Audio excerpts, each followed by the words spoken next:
Hello everyone, I am back. What's up? It's your boy Jimmy. I got the hat on because my hair is kind of a mess right now. I need to get a haircut. Still got the crazy wall behind me. A lot of people say it looks like I'm in the bathroom, but I'm really not. I'm in my dorm room.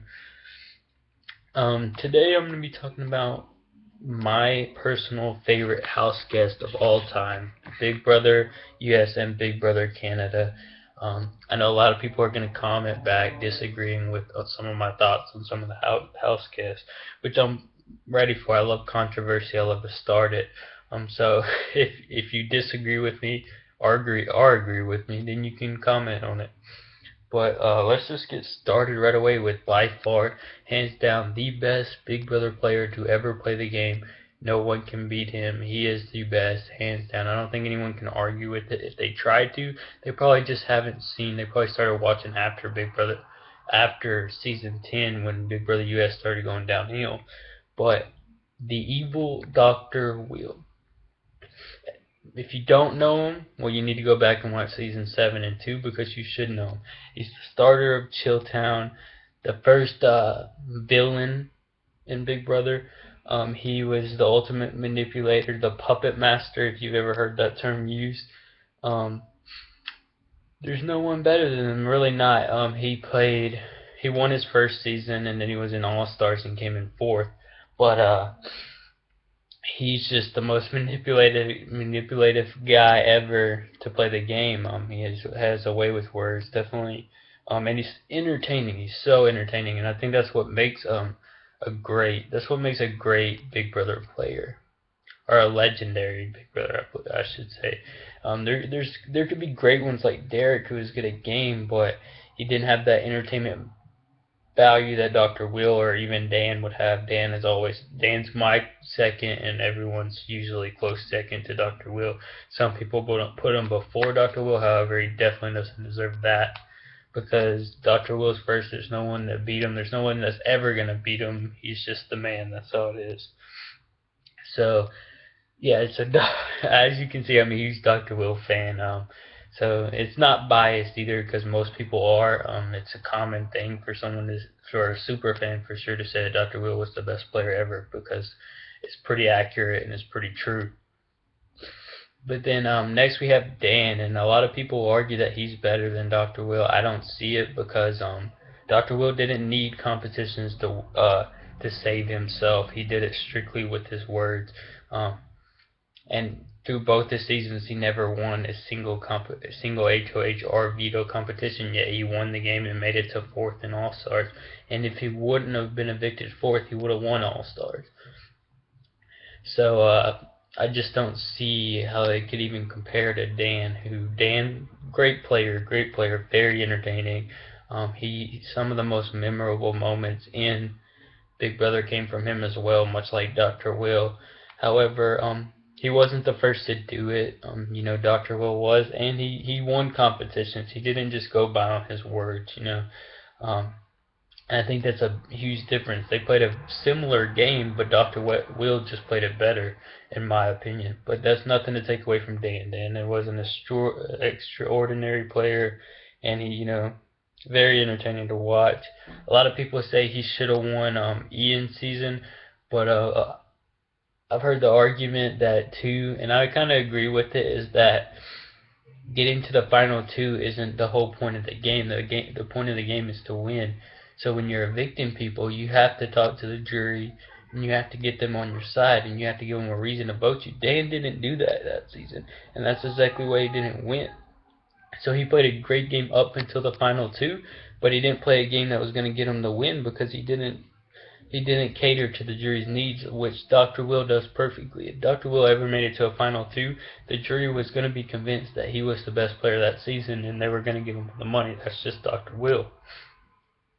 No matter how many times he backstabs you, because he's going to sit there and tell you in your goodbye message that he had to get rid of you. You're one of the best players in the game. You were his only threat at him winning the game, and that's going to boost their ego and be like, yeah, you're right. They got rid of me because I'm a good player, not because I just got stabbed in the back like Dan would do. So yeah, so Dr. Will is number one and Dan is number second. Right there up with Dan, I wouldn't really put him below, is Mike Boogie. I don't think a lot of people give him credit because he is like in Chilltown with Will, and Will is so great that I don't think people give him the credit that he deserves. But in All Stars, it really was a duo effort by both of them, and I don't think you can look past that. And Mike Boogie won the whole thing.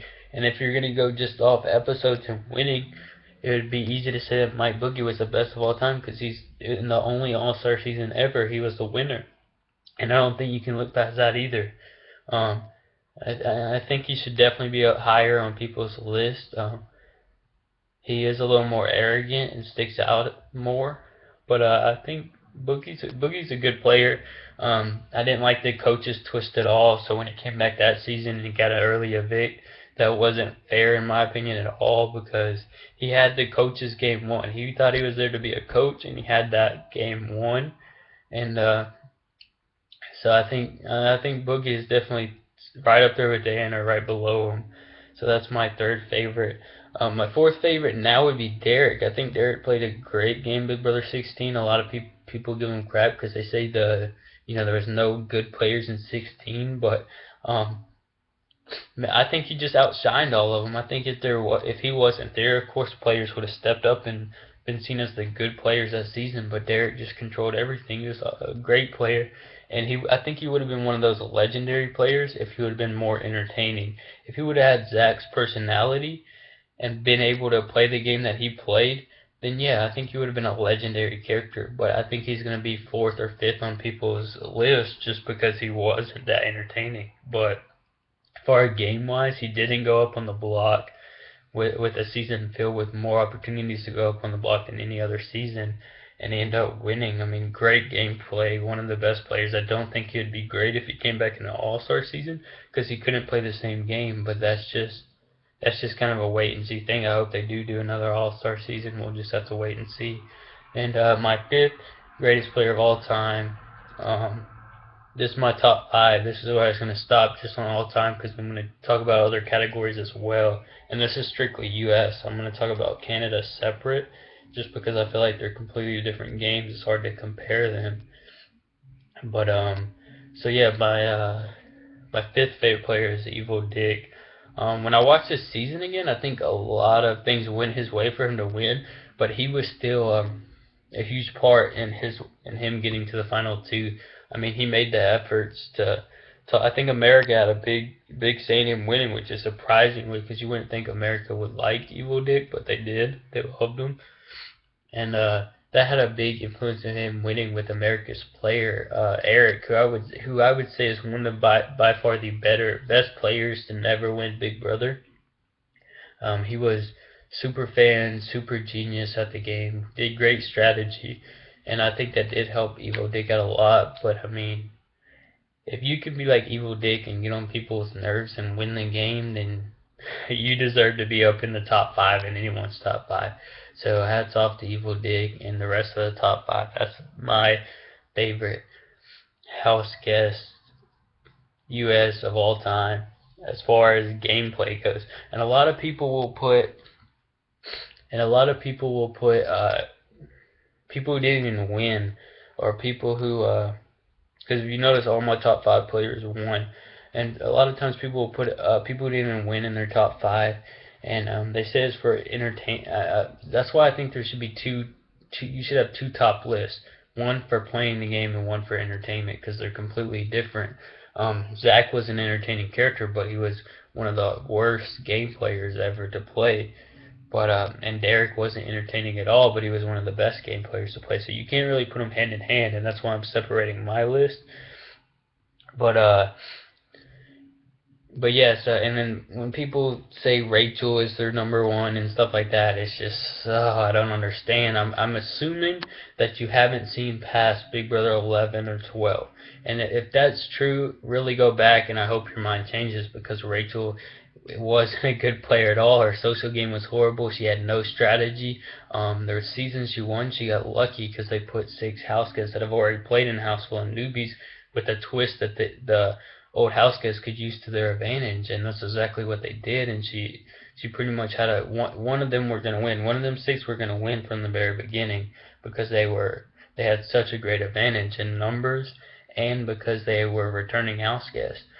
So I, just because she won, it doesn't convince me that she's some great player and should be listed in even in the top 10 of but even Big Brother winners. And there's only 16. I don't even think she should be in the top 10. She should be in the bottom 6 for sure. So I never understand why people say Rachel, why some people's favorite is Rachel. And if that is you, maybe you can change my mind on it. I highly doubt it, but don't try to do it if you haven't seen season 10 or before of Big Brother, because there's a lot better players than Rachel Riley in those seasons. So I'll talk about my most entertaining house guest for me now in Big Brother US. Number one is Jace. He's definitely my favorite, most entertaining favorite house guest to watch, and he was season 5. If y'all don't remember, created one of the probably best alliances in history of the Four Horsemen. Two of them actually went on to be the final two, and one won, which was Drew. He was just hilarious to watch. He went back for All Stars and kind of got screwed with the back door, but yeah, he was just freaking hilarious. And second, right below him on that list is Zach from last season. Wasn't that good of a player. He got a fairly early boot, but he was also hilarious to watch. Those characters are always fun. Someone that's entertains you. So his speeches killed me last year. The Fruit Loop Dingus was probably the stupidest yet funniest thing I've ever seen on Big Brother. So those two would definitely be at the top.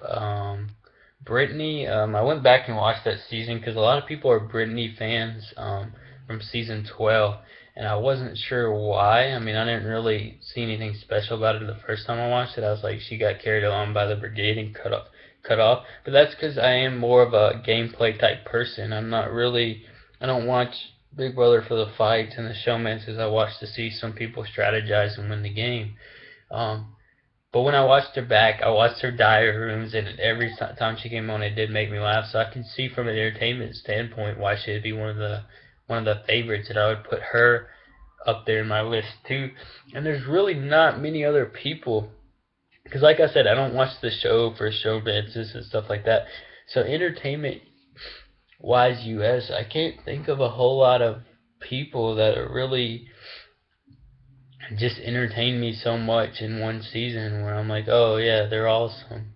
I think more we see more of that in Canada. Canada seems to be a more funner show, and maybe that's because the U.S. does focus on the strategic side a lot more than Canada seems to.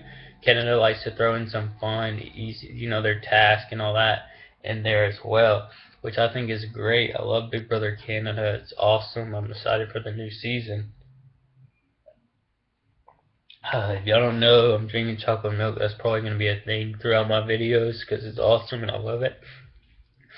And excuse me if I sound different. It seems like I'm catching allergies or something like that. But back to what I was saying, I was talking about the most entertaining. I got to 3, and I was drawing a blank. Some other players that are up there for me, just that I liked in general. Janelle was cool. A lot of people like her. I can see why. To me personally, she wasn't a favorite, but I see why people like her. She was a beast for sure. Definitely one of the toughest women to ever play the game. And a lot of people would compare her to Rachel, but the reason they're different is Janelle actually had her pulse on the game a little bit too. She played a pretty good social game. If you watch All Stars, she had her hand in the mix, and she was really controlling a lot of the stuff that happened that season, and it got her to final 3. And I think she's been to final 3 twice, and then she came back for All Stars and got an early boot too, or not All Stars, but the coaches season, and got a pretty early boot too. But yeah, I mean, I can see why people like her. I think it's well deserved. I think she's definitely way better than Rachel. Um, I personally just wasn't a fan of her. People I were a fan of was James though. I'm a fan of James from season 7 and season 6. Thought he was a really good player that never really got a chance, honestly. Um, He had a chance. I mean, he did good, I guess. He's just no, he lied. I liked him. I liked him. He was the veto king at one point, I think. I haven't seen season 6 in a while. Since I only watched it when it came on, I guess, and I haven't went back and watched it, which I've done with 5, 2, 7, 8, 9, and 10.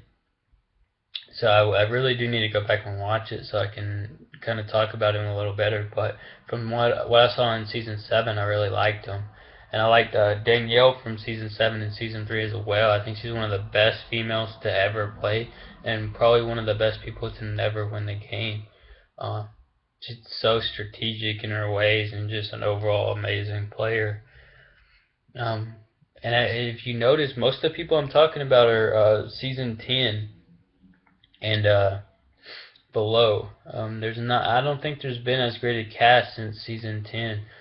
Besides, I mean, everyone loves them, but I think it's people who. I think the game became less about the game and more about just entertainment. People love Jeff and Jordan. Neither of them were really great game players. They were just cute and fun to watch. People love Rachel not because she's a great game player, just because she's fun to watch. People love Brittany because she gave good diagrams, not because she was a good game player.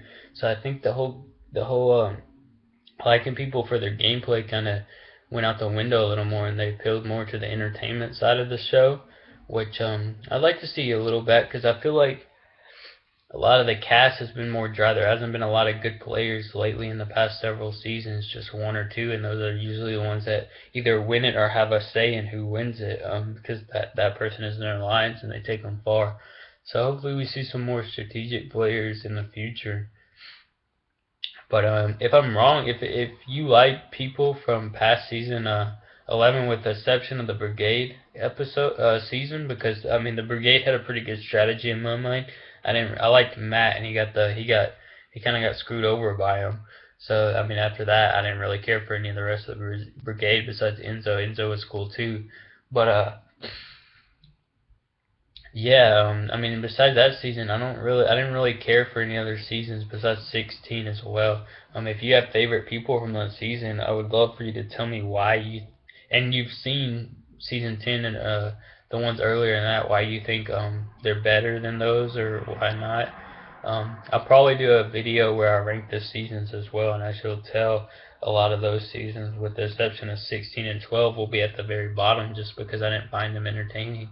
I even tried to go back and watch season 11, and I just couldn't. There's no one in the show I really liked, and I got about not even halfway in, and I kind of stopped watching. Maybe I'll give it another chance soon, but for now, not so much.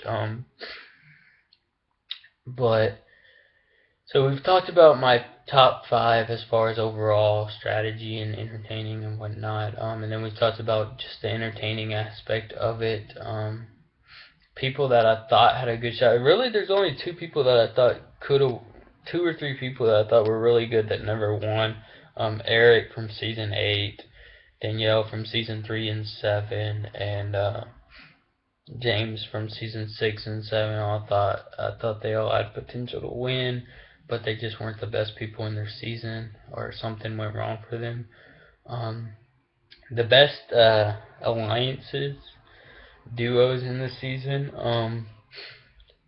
What I find funny is you've never really seen any women form an alliance and go to the end. A lot of the women that have won have been in a showmance. I think all but maybe June and whoever won in season 6. I think it was just 2 big alliances going at it. I'm not sure. I don't remember it too well. But yeah, it's June and season 6 were the only 2 women I think that have won the game and haven't been in the showmans. Every other one was in a showmans. You have Lisa. Let's see, Lisa, Rachel, Jordan.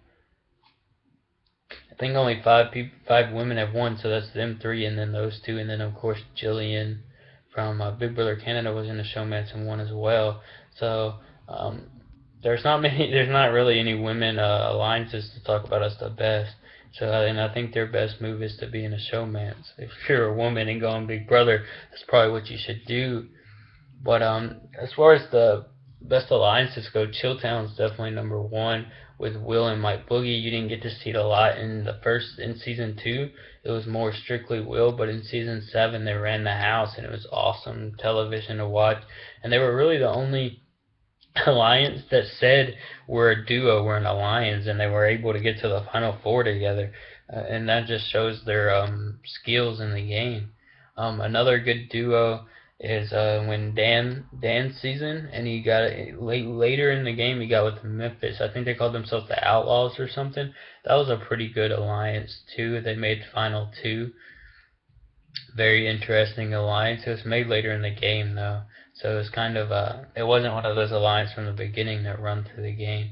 Like I said earlier, the Four Horsemen is one of my favorite alliances. I think it worked out great for two of the members and not so great for two of the other members. But two members got evicted. They wanted to win everything. They had high egos, and a girl got in their way. And two people that won had cool heads and played a social game.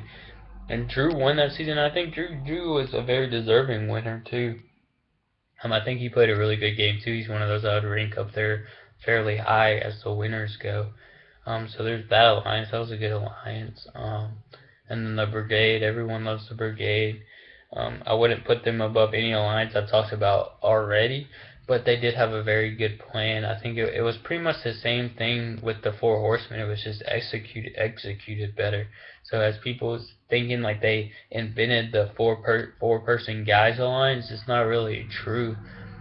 They just added the whole have a side alliance thing. And when I watched it back, I thought that was something they talked about, but they really didn't talk about it. It just kind of happened for them.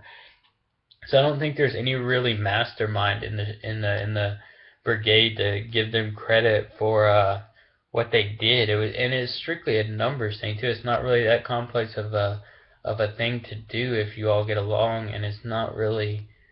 It doesn't make any of them really great game players, like I said earlier about Dr. Will and Boogie, where it's just the two of them, and everyone knew they were together, and they were able to make it to Final Four. That kind of stuff shows some good gameplay. But I'm not gonna fault the Brigade for being in a good right time, right place predicament. It really worked out for them. However, I don't think people should give them as much credit um, as they get with this idea, because I think it kind of just lucked out and came to them. I don't think they really came up with it going in, and I could be wrong. They could have talked about the side thing more than what I've saw, and really try to do that from the very beginning. And if they did, hats off to them. They've realized it's a numbers game, like a lot of people can't realize. And they got 8 people on their side, and they had the numbers from the very beginning, and they just stuck with them and ran with it.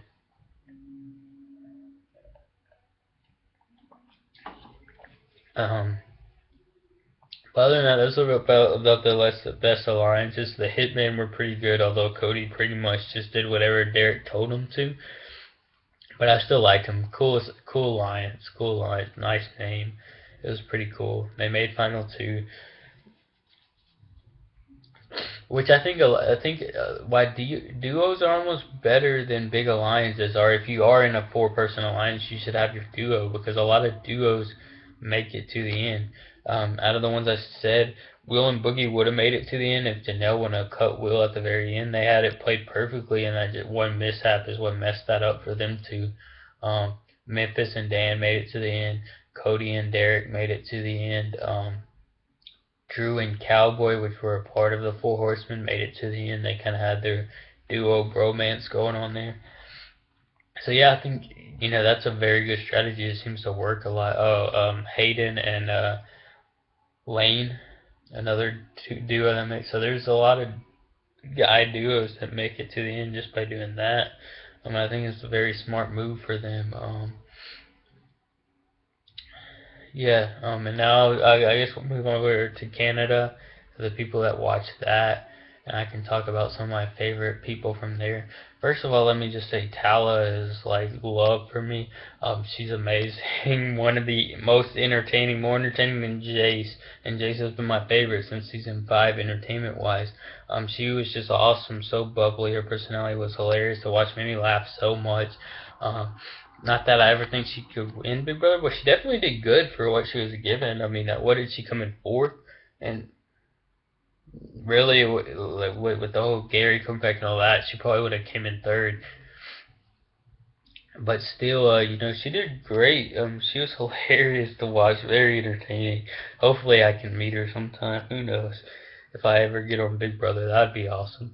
But yeah, she's definitely by far one of my favorite Canada house guests, right up there with the Shield. I'm pretty sure not a lot of people are gonna like the Shield. I don't know. A lot of people might, because they didn't win, obviously. A lot of people called them bitter jurors. I didn't see that. I didn't really think Jillian played that great of a game, and I mean I can see why people would vote her over Gary because Gary got to come back. But when Gary came back, he did work. They should have just evicted him right away, but he was able to get in with Emmett and pretty much lied to Emmett the whole time, saying, "Yeah, I'm gonna take you, I'm gonna take you, I'm gonna take you," and then he pulled the wool over Emmett's eyes and was in the final two, and against someone he should have won against, in my opinion, and he would have won against if Topaz didn't screw up her vote. So, yeah, I mean, I don't see the whole bitter juror thing with him, but I am a Shield fan, so maybe I'm biased, but they're very entertaining. Peter was super entertaining. I thought they were very good at the game. They just got comfortable, which is never a good thing. A lot of times when you see people get comfortable in the house, they pretty much get evicted the next few weeks. We saw the same with Arlie, who thought he had the game wrapped up. Canada 2, he's another one of my favorites, but he just didn't live up to his potential, and I think it's just he got comfortable and he trusted people too much, which is another thing that probably shouldn't do in a Big Brother house. Emmett is probably one of the best guy players I think to play Big Brother Canada, which is surprising because I didn't see that from him at first. But he had a very good social game and he was pretty strategic in what he did as well. So I have to give that to him. It was good. Netta, one of the best females I think to ever play the game, besides Danielle from season 3 and 7 US. She did great, and then she got cut final three. I mean, what are you gonna say? I think it was a great, smart move on John. That's why he won, because if not, she would have beat anyone. But yeah, Netta was pretty awesome, pretty amazing player. The closest thing I've seen to a female Dr. Willard Dan, I think. The whole where she got rid of the condiments so people would have a harder time eating slop, like just something small like that. It's so evil, but genius, and it actually could affect the game in some ways. Netta's definitely up there, my favorite as far as Canada goes. So as I said, Tala, the Shield, Emmett, and Netta are probably the ones up there. Season 2, well, Netta's in that. I liked Arlie, but he kind of got an early boot than I expected. John was cool. I didn't think he was a great player until he cut Netta, but that's why he won. So, yeah, that's pretty much all I liked from season 2. I mean, there's a lot of good people, but the first 5 and them getting messed up, I think, kind of changed my views on people. If I would have liked them better as solo players or something like that. I liked Adele. Adele was pretty funny, but he wasn't too great at the game either. So yeah, a lot of my favorites come from season 1 with the Shield and Emmett and Tala, and Gary was pretty cool. Topaz wasn't too bad. So but I'm also a fan of season 1 more than season 2. And then this season, who knows? I have a lot of people that I like so far. If you saw my first recap, so that will be interesting to see. But yeah, that's my talk about my favorite players to play both U.S. and Canada Big Brother. I'd love for you to comment and tell me who your favorite players are, or disagree with my comments about not thinking Rachel's the best player in Big Brother history. However, if you comment and say Dr. Will isn't the best player, I will never agree with that because I strongly agree that he is. But it'd be interesting to see if you actually had a good reason to why he shouldn't be named the greatest player in Big Brother history. So yeah, comment, keep up. I still don't have a name for the show yet. I need to come up with that soon. I'm still looking for a co-host or someone to talk to this stuff about as well, because a conversation is better to watch than just me talking the whole time. But yeah, so that's the end of this show. I'll definitely be back soon with either another Big Brother Canada recap after tonight's episode, or another one of these just random Big Brother topics. So thank you all for watching. It's been a pleasure, and until next time.